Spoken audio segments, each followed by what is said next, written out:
New Thought Media Network. We are a global broadcast network of positive music, media, and entertainment, inspiring humanity's evolution along the journey of enlightenment and creating a world of love, peace, empowerment, and prosperity for all. New Thought Media Network. Positively inspiring. What Would Louise Say? Join us every Tuesday at 10 a.m. Mountain Time. Hosted by Reverend Martine Bernard. Explore the wisdom of Louise Hay. Brought to you by New Thought Media Network. Dive into Louise's teachings. Experience healing and empowerment. Reverend Martine shares insights. Connect with a contemporary audience. Unlock your potential. Transform your life with love. Embrace positivity and healing. Join our vibrant community. Ready to join us? Let's spread love and wisdom together. Please like, share, and subscribe. Only on New Thought Media Network, positively inspiring.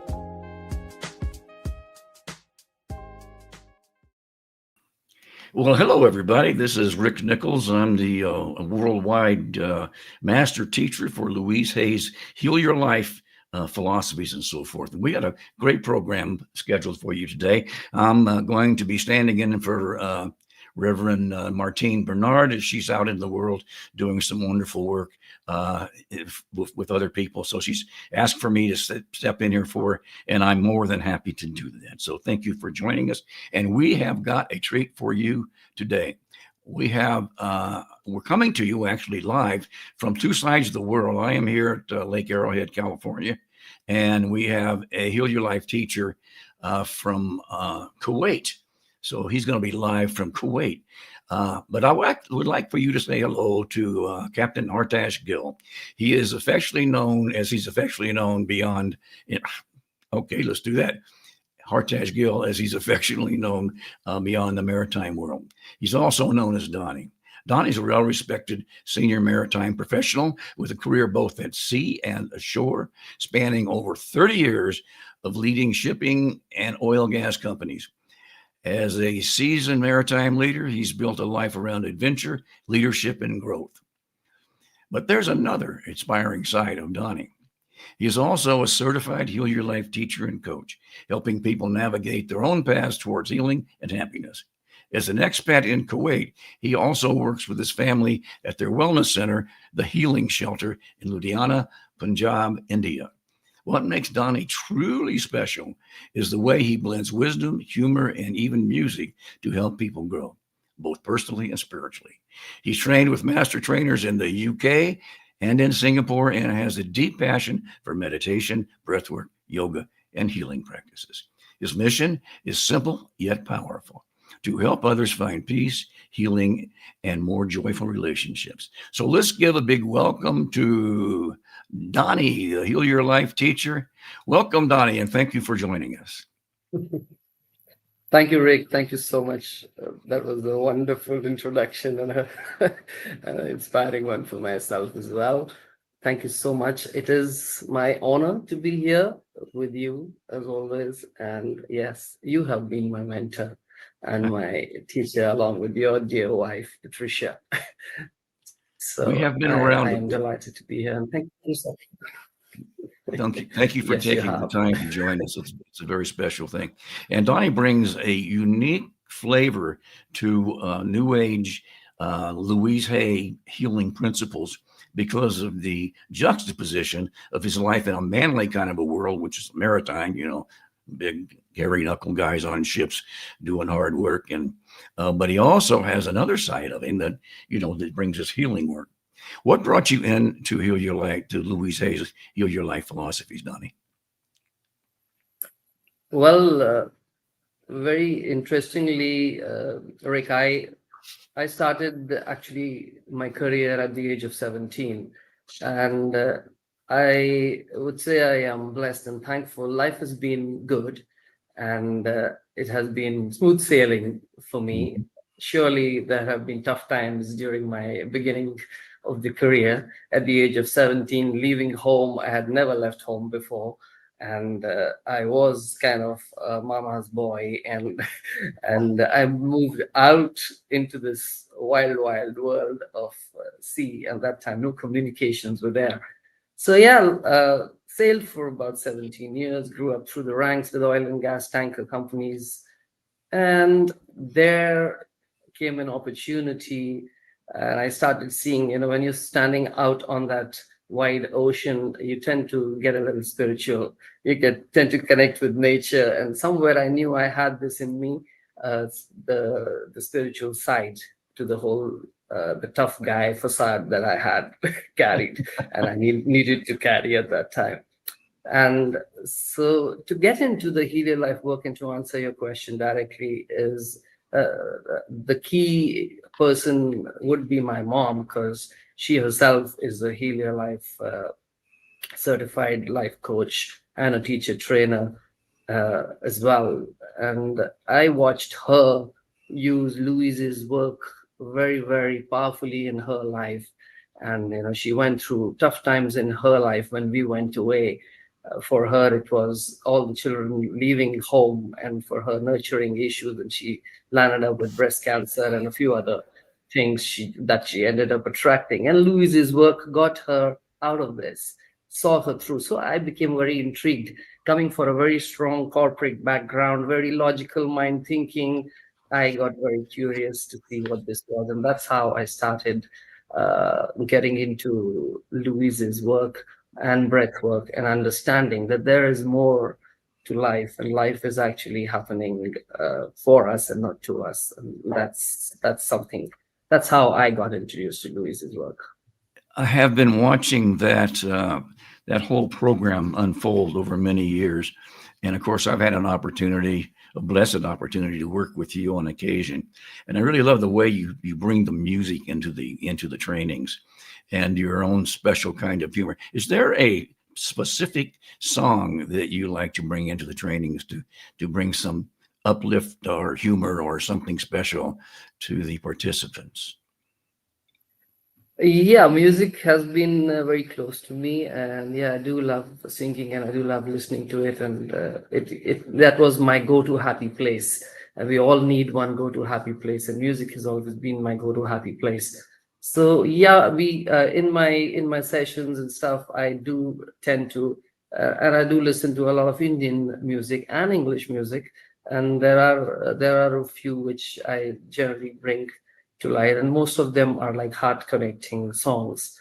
And I always find that anything that is heart touching opens up people and brings them into a space where they are open to receiving love, and that's how I use the music. Is there a particular song that you could share the title? You don't have to sing it, just share the title of it with us, because I'm curious as what that would be. One song I always like is, in the English version, is "Don't Worry, Be Happy," and the older and the original version of that song. And in the Indian side of the music, one of my favorite ones is something called "Hai Apna Dil To Awara." And it says that our heart is wild, and and experience it and let it be what it wants to be. I do something similar. I don't sing very much because I don't wish to drive people from the room. Singing is not my high point, but I like to use poetry to do a similar kind of thing. And as I'm sure you found, your music is very effective at moving people emotionally, as I have found with poetry. I know you do great poetry, and you write really well. And I've had the privilege to be with you on that. And some of your writings are so inspiring, Rick. And yes, I love listening to you and your stories. Can you share some special experience that you've had in teaching in the Healing Center? Or I know you guys do your trainings over in Amritsar. Is that the way you say that? Amritsar, yes. Amritsar, and you do wonderful programs over there. But can you think of any particular experience you've had where you've noticed somebody in the audience just gets that the light comes on for them, that aha moment, and it changed their life? And if so, what was that, and what specifically was it, if you can remember, that triggered that moment for them? Oh, there have been many actually. I've had the privilege to be with my mom, who's a Heal Your Life teacher trainer, assisting, and every time there is such beautiful. I would like to call them transformation in people when they come there and coming into this Heal Your Life workshop space. Whether it is men or women, how the program is so beautifully designed that it allows them to shed all their baggages and limiting beliefs which they have been carrying for ages, and those blind spots they didn't even know existed. And when that aha moment hits, it is truly transformational, and the shift in that individual, the light that we actually call, and you understand, the light of the being, the human being, that is shown, and it moves me to tears many a times.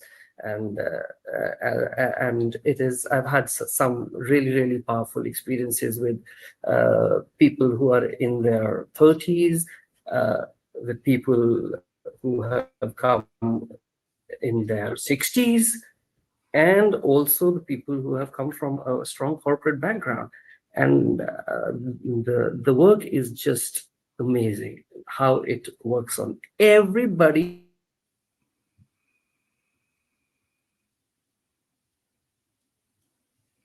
You kind of froze up a little bit there, Donny.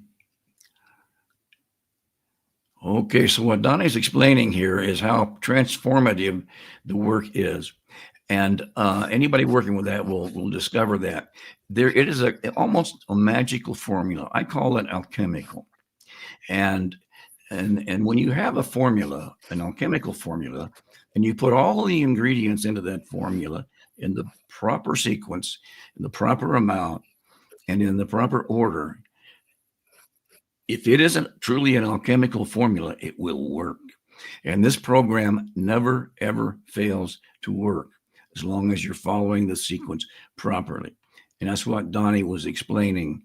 So is it something that you can actually feel in the room when somebody gets that aha moment, gets that the light hits them? Oh yes, you can. It is like absolutely the moment, that spark and that light, the moment they let, I like to put it like that, the moment they let their heart feel what it wants to feel and drop the logical minded limited thinking barriers, the person just transforms into something totally different. And that is what I have had the privilege to witness. And that calls me every time. I just don't want to miss any of these trainings.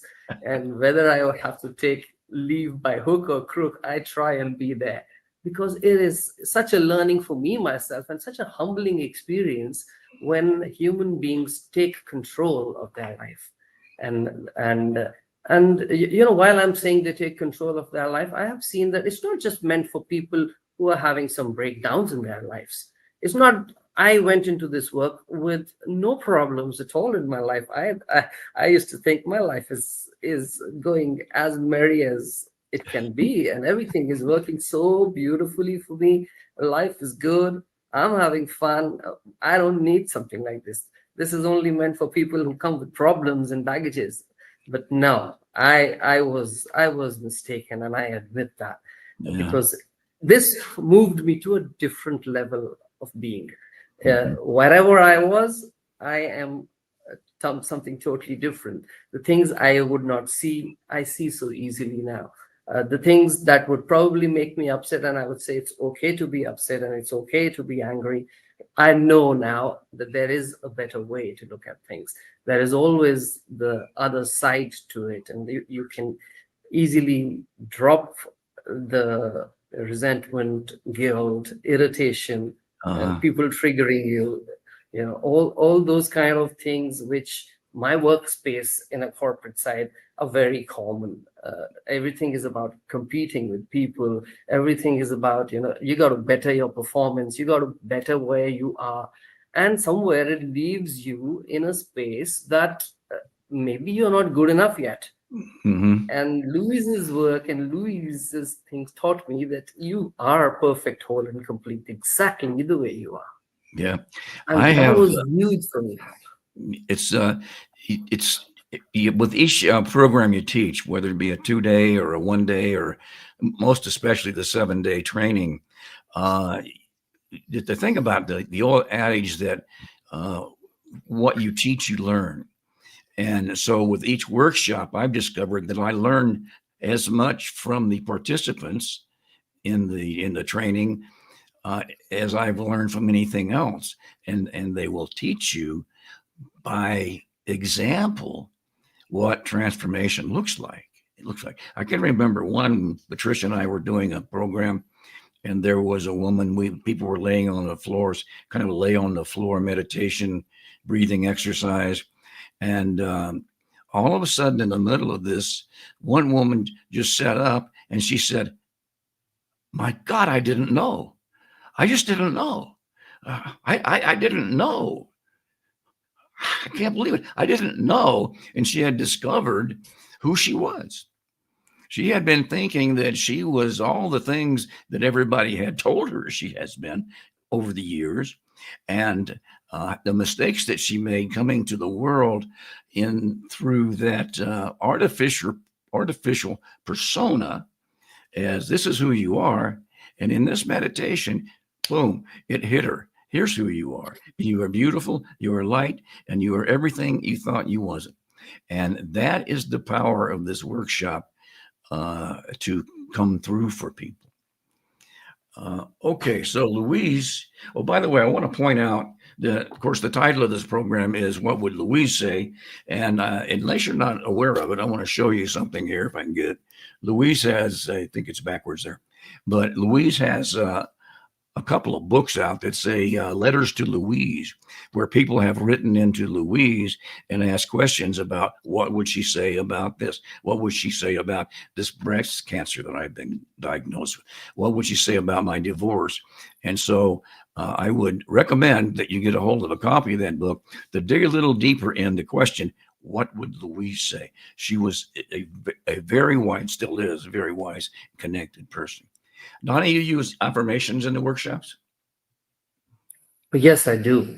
Yes, and that was another huge shift for me, that how to do an affirmation is actually what I learned. I had heard about law of attraction.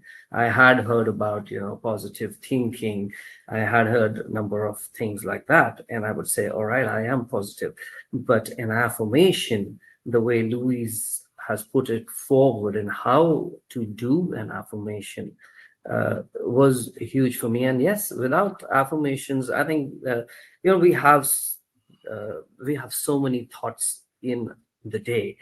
And many religion, and even my religion, and I come from a Sikh religion background, and in that we say jo bole so nihal, and the power of the word, what you say is what it is. And even more powerful than that, what I learned over here is even what you think, and every thought you think is an affirmation. And we just don't know it. And unless we train our thoughts to be the thoughts we want in our lives, because our outer world is the projection of our inner world. And if I'm feeling happy, I will attract happy people around me and happy environment around me. If I'm feeling miserable, everybody around me seems miserable. And so an affirmation helps me personally as well center myself and focus where I want my thought pattern to go. And when I do an affirmation with that intention, putting into it, that's what it happens. Whether I want to have something happen today, I will just throw it out to the universe. And sometimes they even talk to, I've done some angel work as well. So I use an affirmation as well. And I'll talk to probably Michael and say, hey, Michael, make this work, please. That's my affirmation. Or I'll look into my mirror and say, Donny, today this is going to work out. This is going to happen. And sometimes my friends look at me and say, how the heck did you say that? And how the heck did you manage to get that done? I said, nothing. I just said this needs to happen, and it happens. And when you do an affirmation with true intent and without any malice and for the good of everybody and for yourself, it has to manifest. That's absolutely correct. And I had been talking with my doctor. We do these telemedicine calls now, so you don't have to go in all the time. And she had some tests run on me, and one of the segments of the test turned out whatever the balance was, it was out of balance. The test results was high, and so she said, "Well, we'll come back and check that again in 6 months, and you can maybe do this and that and so forth to bring it back into the proper kind of a range." And I had occasion to talk with her about 2 weeks after that for something else. And I had gone out and had the test done myself again, and the whole thing had corrected itself. The blood chemistry had corrected itself. And she was looking at that, and she was looking at the printout, and she looked at him, she says, "How'd you do that?" And I said to her, "What's a prayer?" And she looked at me, and I said, "It's an affirmation." And I did an affirmation, and I did a physical movement around that. And I said, when I was doing that, I felt a shift internally, a physical feeling, a shift. And she said, "Really?" I said, "Really?" She said, "Keep doing that." And I said, "Yes, ma'am." And I'm still doing it. And that sort of illustrates the amazing power of affirmations. My whole life was changed from an affirmation, and you've heard this affirmation, where I just declared that I was going to no longer be homeless and without the things that I want. And I wrote an affirmation and worked with it. A lot of it's about how you work with it. You just did an excellent example of, you say the affirmation out loud with enthusiasm, and it can come to pass. And people will look at you and say, "How did you do that?"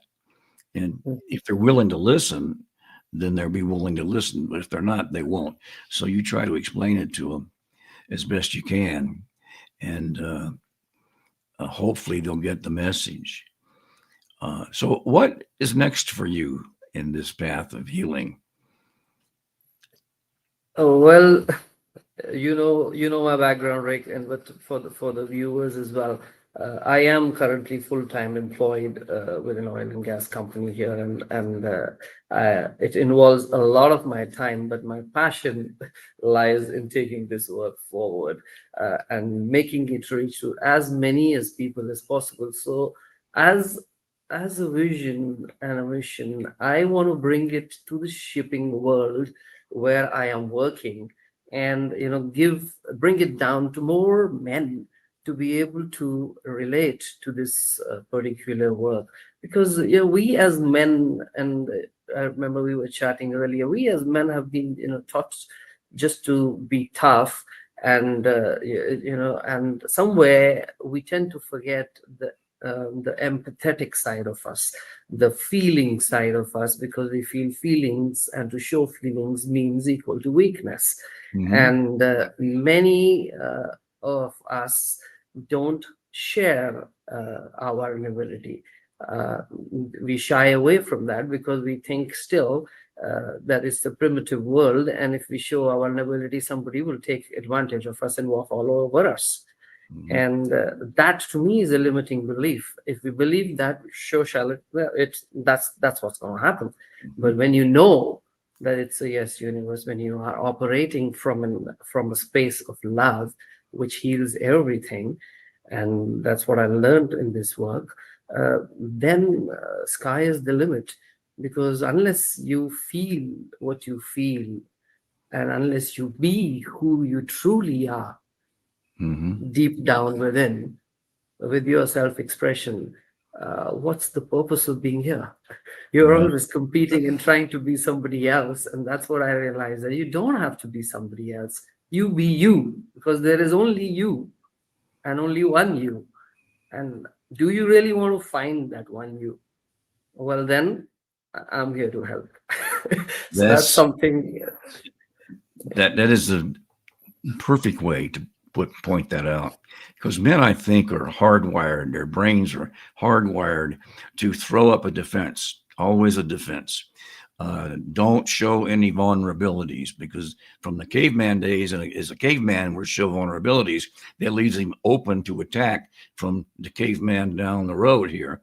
And so we were built, we were built to protect the community, protect the family. And it's hardwired, and it's a difficult thing to break through.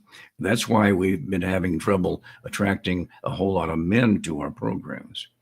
And you and I have discussed this before, and after the break here in a little while, we'll go into what kind of plans we've been working on to team up to get more men interested in the Heal Your Life program. And so we'll address that right after the coming up moments here. We're here from the New Thought Media Network. You've been listening to Donny and Rick talk about Louise Hay's wonderful healing philosophies. See you very soon.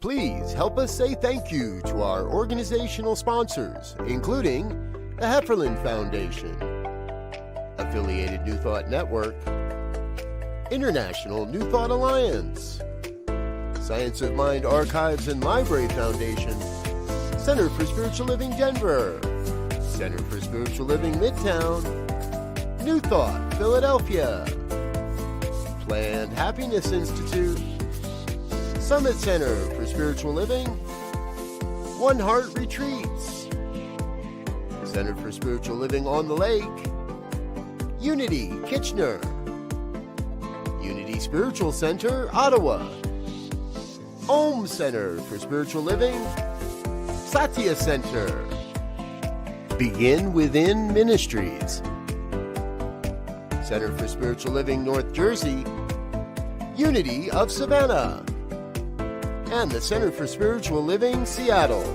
as well as all of our individual donors. Thank you for being part of the New Thought Media Network. Please like, share, and subscribe. New Thought Media Network, positively inspiring.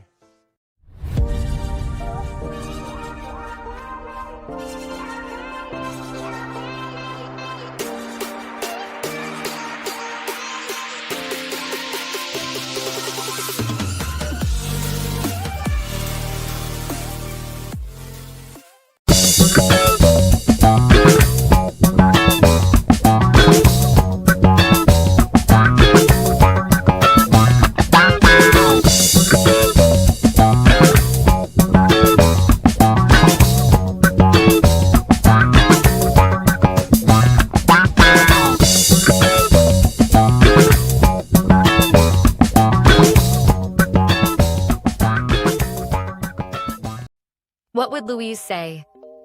Join us every Tuesday at 10 a.m. Mountain Time. Hosted by Reverend Martine Bernard. Explore the wisdom of Louise Hay. Brought to you by New Thought Media Network. Dive into Louise's teachings. Experience healing and empowerment. Reverend Martine shares insights. Connect with a contemporary audience. Unlock your potential. Transform your life with love. Embrace positivity and healing. Join our vibrant community. Ready to join us? Let's spread love and wisdom together. Please like, share, and subscribe. Only on New Thought Media Network, positively inspiring.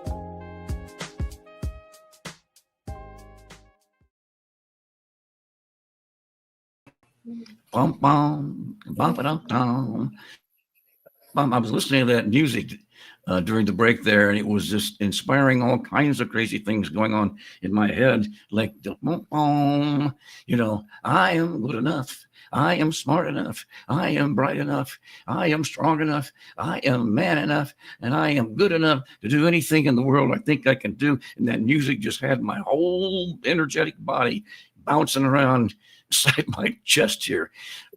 So here with What Would Louise Say on the New Thought Media Network. And I'm speaking with my dear brother, Donny Gill. And that sounded like Donny Gill in Kuwait. So we're covering the entire world from his side and from my side here at Lake Arrowhead. And we began a little bit of a discussion before we left about men. And I glanced at the messages here, and one listener asked a question here: why is it so hard for men to get in touch with their feelings? So I'm going to let you field that question for me, if you would, Donny. Okay, all right. Well, I can only speak from my own example, and how I was and how I am able to be now. And why is it difficult for men to feel what they feel is because they, like you already touched, Rick, they have been wired by the society, by our parents, by our workspace to be somebody else and not feel what they want to feel and who they want to be, because you're always aspiring to be somebody. You are always aspiring to be someone, because the responsibility of carrying the burden of fending for the family, you have to be the breadwinner. And there are certain boxes we have put ourselves in via what we have learned from our parents or what we've seen around us, is that this is how we need to be. This is what we need to do. So where is the time to feel for our own self? You got to first stand up on your own feet and be ready so you can get a good spouse, so that you are an earning individual. And that's what happens where I come from in the Indian subcontinent and others, right? And then once you get married, you got to be a particular way and be a support for her. And then comes kids, and then comes their studies, and then comes growing them. And as a father, you are the caretaker. So there is no time given to think about your own self. And that's why I say, although we say men are strong and we can handle everything, I think this work they need the most. Because if that man can find the time to find himself, then imagine what happens in the family around. And that's what I experienced. I had kids late in life, and I am 51 now, and my family started, my elder one is just 14. So I would be working for some time. But to me now, it's fun. To me now, it's not difficult to take time for myself and find myself, because I have learned how to draw these boundaries. And I have learned how to bring the family and everybody else into the space, so we all can feel what I am feeling, and I can understand from the space of empathy how they are feeling. I have learned to be more compassionate. I don't have to, when my son does something wrong, I don't have to tell him, oh, don't be a weakling or something, and get up and come on, be a man. And that's what the way was. I can stop there and say, all right, what's going on, buddy? And that's what has helped me with Louise's work, to be more compassionate, to be able to listen to what is unsaid, and to be able to listen to the whispers of your own heart. And as my mom would say, because she taught me this, that stop and take time out to listen to the whispers of your heart, because that's where lies the messages of the universe. That's where the universe is trying to talk to you. So sit in silence for a bit. And yeah, but it's easy to feel what we are feeling as men. It's not difficult. It's just an intent. And if you do it, and there's no better place than Louise's work to learn that. Right. The biggest question that I have that always comes to mind when we're talking about what we need to do to change is the question is why? That's the big question. Why? Why do I need to change? Why do I need to understand these principles? What's in it for me to break out of this shell and to lower my defenses and make myself vulnerable to all of this? What do I possibly have to gain from it?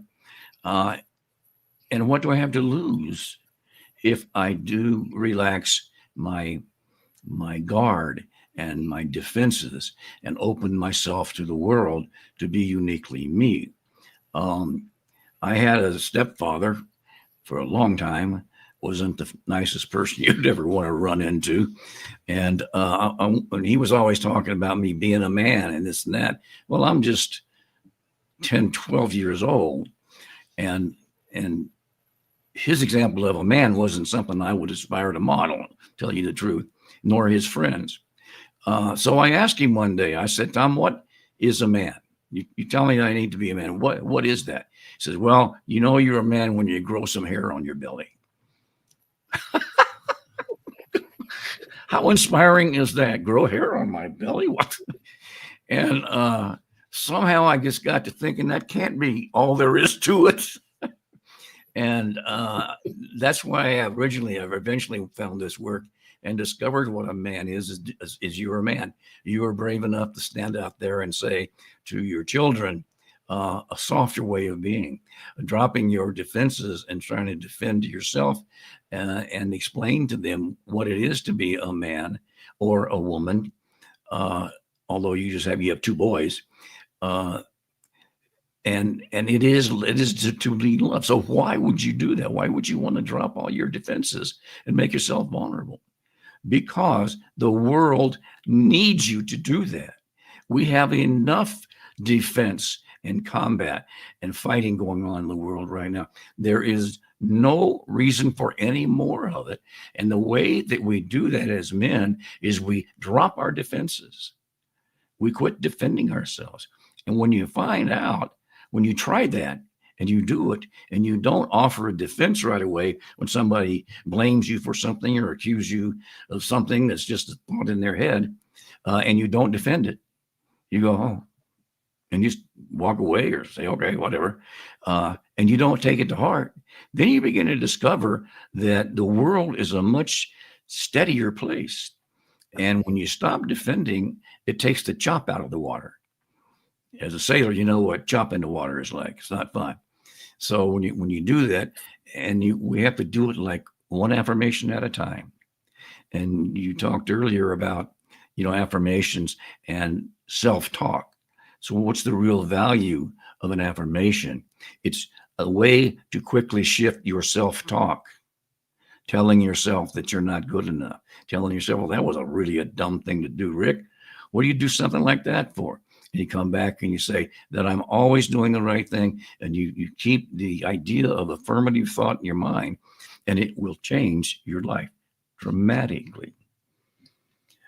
So what have you learned about the universal need, Donny, whether it be men, women, or children? I see you've been working with teens as well. What is a universal need that people have in whatever place in life they are, men, women, children? To me, Rick, it's a great question actually.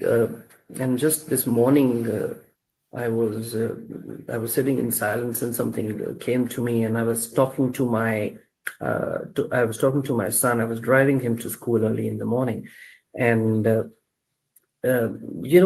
universal need in today's environment. There is so much of information flow coming through. There is social media, there is Insta, there is Pinterest, there is Facebook, and everything. And I was just, reminded. I was thinking of my childhood, and I grew up in the time when the telephones were hooked up to the wall, and you had to go up there, pick up the phone, and that's not too long. I'm not that old, but still, the transformation is huge. And we grew up in that period where we didn't have access to Google or Pinterest or Facebook, and we didn't have access to what should be the right way. And there are now so many shoulds coming through the social media network. When I look at my kids, and he would come up and say, Dad, this should be like that. And I will look at him and I say, where did that come from? And simple things like, when we were growing up, you would have a set of clothes. You wouldn't go to Pinterest and say, what would look nice and what should I wear? You would do a trial and error. I would take out a red shirt and wear a black pant. And we learned how to do things. We learned critical thinking. We learned, and that's, to me, is kind of missing because of overflow of information and people. And that's where we learned who we were. We learned to find out what looks good on me, not wear something that somebody else is saying that this will look good because they think like that and we buy it. So I was talking to my son and saying, okay, forget what this thing is telling you. What would you want to do? And that, to me, is the biggest need now, that the people need to find themselves, because every individual, like I said earlier, is unique in their own true way. And you don't have to be somebody else's way. Somewhere I learned as well, and you don't have to be a football of other people's opinion. But that's exactly what is happening now. Everybody, majority, is becoming a football of other people's opinion. And so where are you in all this? And where is the true you? And so to me, that is something that is the most important right now, to find your true self and be who you truly are. So what can we do about it? I mean, what would Louise say if we were to be thinking about changing the world, if we were to be trying to step out of the idea that no, I'm a victim of circumstances. I'm the way I am because of the way I was raised as a child. I am the way I am because of something some teacher said in my past. I am the way I am because of the way the business world treats me, and all of that. So the bottom line is the way I am because I'm a victim of circumstances. That's a really big problem in the world. People are thinking that way. And what would you say to somebody who says to you, Donny, I can't think that way. I can't do that. I'm just a victim of circumstances. It happens to everything. And you say, well, what do you mean it happens everything, everywhere, all the time? What does that mean? And well, that's why I'm a victim of circumstances. That's the way that I am.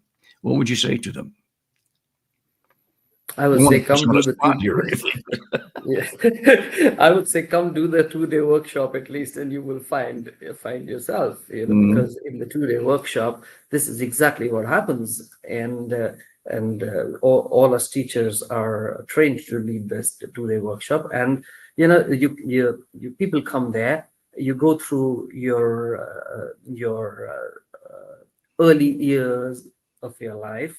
You go through the inner child work. You learn to figure out what thinking pattern is causing you to think this way. And like you said, if somebody says, I'm the victim of circumstances. Well, it's only a thought, and a thought can be changed. Right. Yeah. You got to stop saying that you are a victim of circumstances, because unless you stop doing that and replace it with that circumstances work for me the way I want them to work, and alter this thought process, nothing's going to change in your life, and you're going to keep falling into the same repeated pattern. And that's what this work offers so beautifully and so simply. And in the process of taking the courses and studying Louise Hay, in whatever way you choose to do it, to read the book or just go around practice it on your own, which is what I did for a while before I discovered the formal training. But I have an affirmation ready to go. I'm a powerful force in the world. You don't come back and say, I'm not a victim of circumstances, because that's claiming victims of circumstances even exist. Absolutely. But I am a powerful force in the world. I am smart enough, and I am brave enough, and I am good looking enough, and I'm man enough, and I'm father enough, and I am sailor enough, and all of it. That is the kind of thing that begins to melt this negative thinking. Because the negative thinking is a pattern, of course, as you know, that goes on and on and on. And we teach people really strong affirmations to shift that self-thinking into something more positive. A really good movie to watch is the You Can Heal Your Life movie that Hay House created, because that goes into a lot of detail on how negative thinking sets you up for failure, because you believe you're this way and therefore you will be that way. Yeah.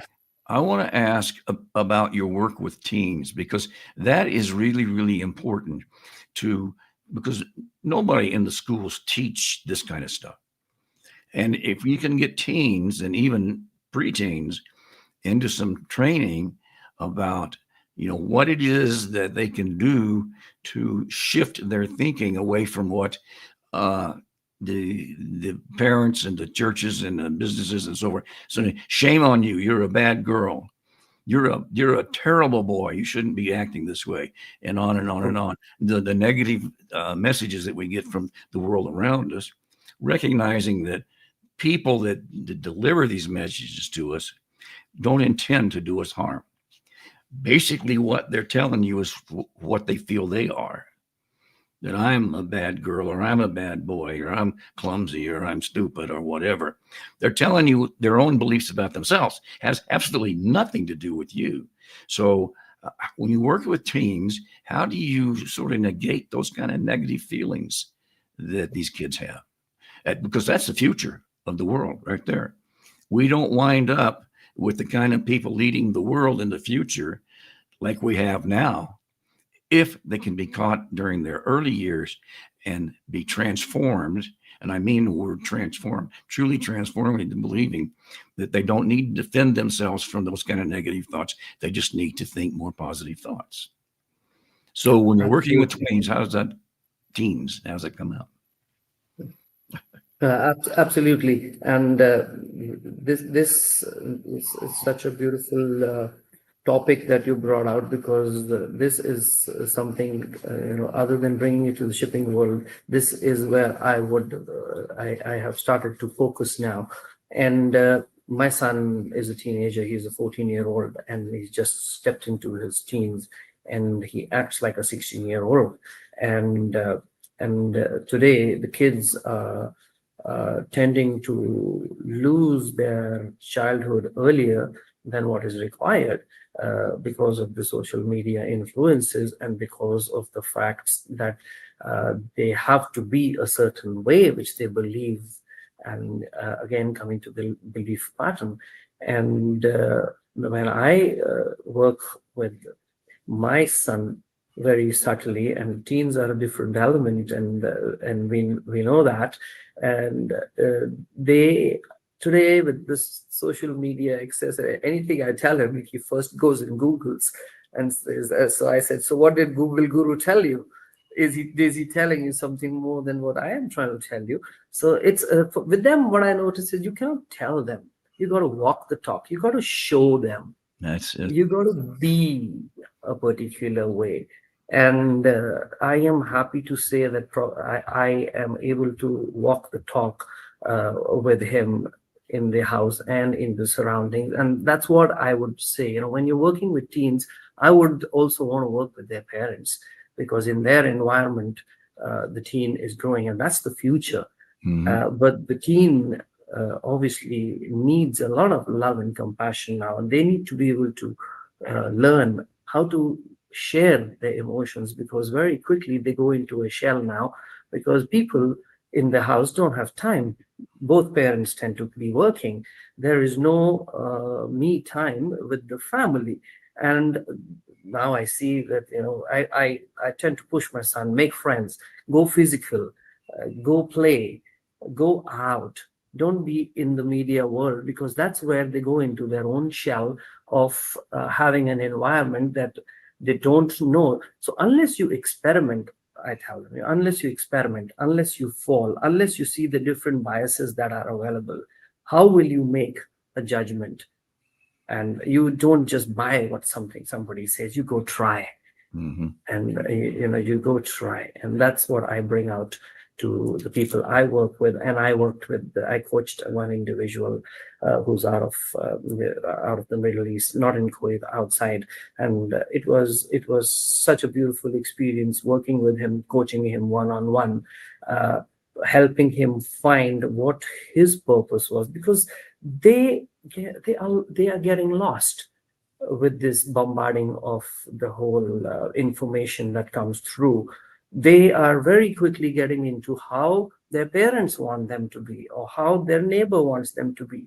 And the person I worked with, it was so humbling and so assuring for me. He came and he's also now become a real life teacher with us, and which was a very, very good experience. So yeah, this work needs to go to the teams. That's my other passion, and it is so important for them. So important for them. It is. And so if we can get these children and their parents, if possible, into thinking more positively and more joyfully about things, we're actually creating a different future for the world. Now, I love something that you have said twice now, I think maybe more than that, is humbling. You use the word humble. You know, the Bible says that the meek shall inherit the earth. And so you look at that, how are the meek going to inherit the earth?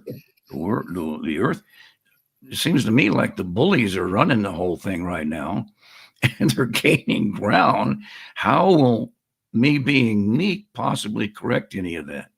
And the way to answer that question is meek doesn't mean weak. It means humble. It means to look into the face of what you don't like and be humble about it and say, I'm going to choose to be different, or I'm going to choose to teach differently. And it takes a great deal of strength to be humble like that.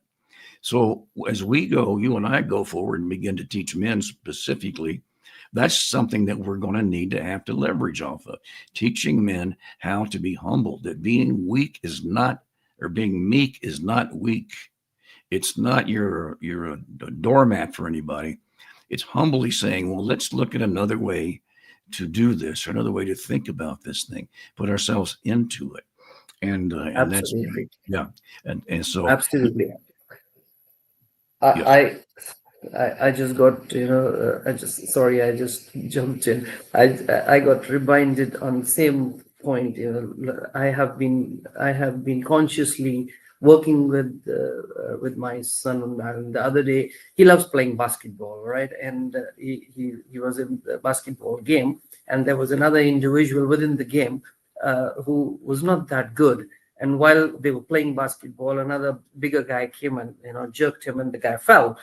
And while others stood there and smiled, my son gave him a hand and picked him up. Mm-hmm. And I looked at him and I said, "All right, Donny, that's something you're doing right." And later on, I looked at him and I said to him, "Hartaj, what you did there was really, really nice. You were man enough not to laugh at the fallen guy. You gave him a hand and picked him up." And today I was talking in the office with one of my colleagues, and he was talking about somewhere this topic started, how men need to be strong. But he was giving me an example of, that when people are going up the sledge or working towards climbing a mountain in a group, those are the men who one is pulling while the other is behind. And the moment they find that the guy who's pulling is getting a little weak, somebody from back jumps in and takes over and lets him rest. And not those men who would sit there and say, "Okay, let him fall, let him be weak, then I'll show I'm tough." Right. And that's the subtle difference that I would like to bring a change in how men would make this society a better place to live in. That's an excellent example of humility with strength, humility with intelligence, humility with love, if I may say so. One of the high points of my life, as I grew up in a very dysfunctional family, and I finally escaped all that when I quit school and ran away to the sea. I became a sailor, and I wasn't And my mom got all upset. She said, "Well, you're going to Vietnam. They might kill you." And I said, "If I stay here, somebody's going to kill me anyway." So anyway, I'm in the Navy, and they told me I was going to be an aviation ordnance technician. But as soon as I got aboard the ship, they gave me a chipping hammer, and turned me into a bosun mate. So my job is now to scrub decks and toilets and chip paint, do all of that. And so I have a great work ethic, and so I was doing the best I could at being, a deck ape, as they would have said. Until one day, a bosun mate, one of my bosses, looked at me and says, "You're pretty smart." And I went, "Me? Yeah, you're pretty smart. I've been watching you, and you can do a lot of good things." That instant right there, and it's kind of like a aha moment in a workshop. Nobody ever told me that before in my life. Never. I was always dyslexic in school, so I was a dunce in school, and none of that was working for me. That was a miracle that changed my life. Now, this was a big, hairy-knuckled bosun mate. Arguably the manliest job in the Navy is working on the decks out there. And he started a whole new change in my life. That one comment, "You're pretty smart." And that's the kind of thing we can do as teachers in the world. And we're all teaching. No matter what we're doing, we're teaching all the time, right? Whether we're in a formal environment or whether we're just out walking around living our lives, we are teaching. And so I love what you say about that. Now, as we move forward, you and I are going to be working on teaching men specifically. And we are already formulating the program, and we'll be announcing that formally at the beginning of the year. And we're hoping to find a way to break through that barrier that men have, and to get them to listen. And it may just take one little incident for any individual man to break them out of that. And so, Donny, it has been a pleasure and a joy spending this hour or so with you. And I am blessed to know you and your entire family. I know your whole family, and they're all into this work. I've never seen anything quite like it. And your mother, I love her like I love my own mother.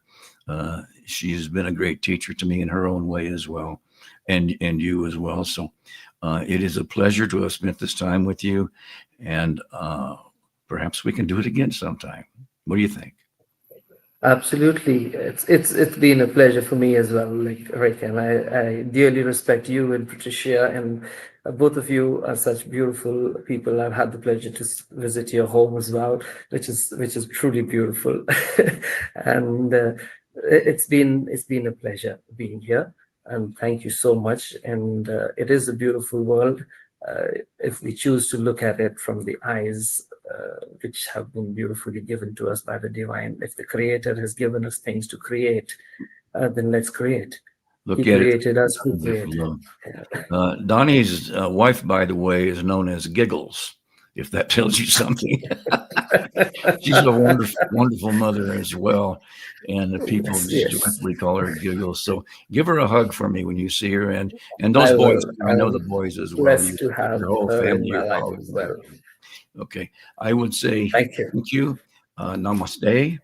And I love you and your whole family dearly. Bye-bye. Thank you so much, and love to everybody. You're welcome.